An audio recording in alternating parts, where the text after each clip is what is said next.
Saya bersekolah di SDN Sukamenak 01 Kecamatan Margahayu. Saya akan mewawancarai seorang pedagang. Assalamualaikum, selamat pagi. Terima kasih sudah bersedia meluangkan waktu untuk diwawancarai.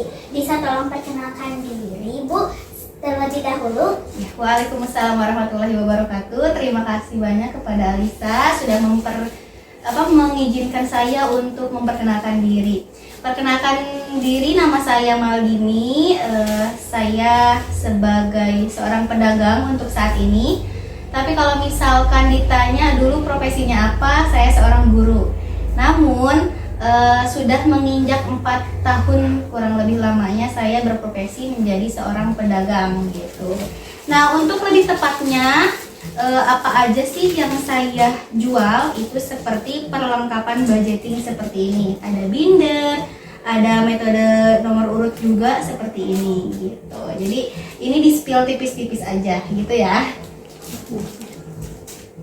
Wah, menarik sekali. Bisa diceritakan sedikit tentang pekerjaan Ibu sebagai pedagang? Ya.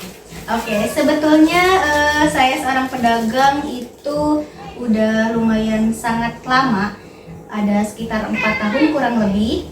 Namun untuk perjalanannya itu sangat panjang rupanya, tapi untuk proses perjalanannya itu luar biasa banget ya. Mulai dari awal merintis itu dengan modal 300.000, dan alhamdulillah sekarang berproses dan juga berprogres dari sedikit demi sedikit sehingga sekarang ya alhamdulillah gitu. Apa yang paling Ibu sukai dari pekerjaan ini? Untuk apa hal yang paling disukai dalam pekerjaan ini, itu lebih tepatnya fleksibel waktunya. Jadi ditentukan oleh kita sendiri, karena yang namanya pedagang ya kan, kita sebagai pemilik, kita juga sebagai pengelola. Jadi untuk hal yang disukai itu adalah sistem kerja yang fleksibel, jadi bisa menyesuaikan dengan inginnya kita. Misalkan kalau misalnya kita capek, bisa istirahat sebentar, terus nanti dilanjut lagi. Jadi tidak mematok harus hari apa, jam sekian, enggak harus. Yang penting masuk kerja aja gitu. Lalu tantangan apa yang sering Ibu hadapi? Untuk tantangannya justru banyak sekali, mengingat dari proses penjualan ini itu bukan di offline store, melainkan di online. Jadi itu persaingannya emang sangat ketat sekali ya kan. Mulai dari produk kita yang sama, ide kita sama, gagasan sama. Nah, itu bagaimana caranya untuk kita terus bisa bersaing secara sehat tanpa harus menjatuhkan satu sama lain, seperti itu.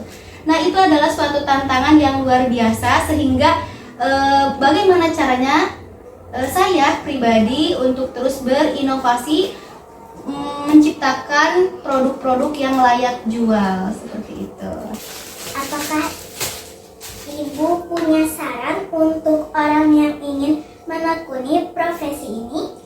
Tentu saja ada. Jadi untuk saran, kalau misalkan ada yang mau menjalani profesi sebagai pedagang ataupun business owner, tentu saja ada beberapa hal yang harus diperhatikan, yaitu diantaranya ada menentukan produk apa yang layak jual, yang dibutuhkan oleh orang lain.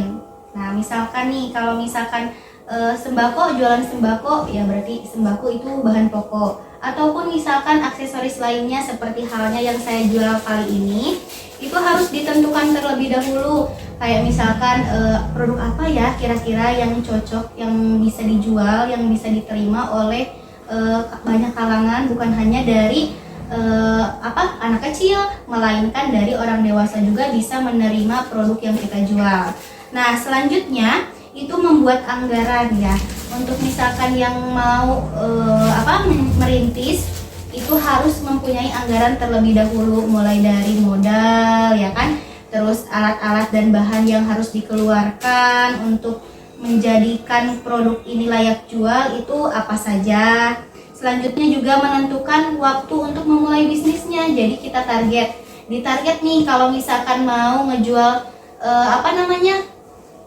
sembako atau misalkan perintilan lainnya seperti alat tulis kantor atau lain sebagainya, itu ditentukan, dipatok apakah waktunya itu cocok kapan. Jadi kita punya planningan sehingga si rencana-rencana kita, ide-ide kita itu bisa terrealisasikan.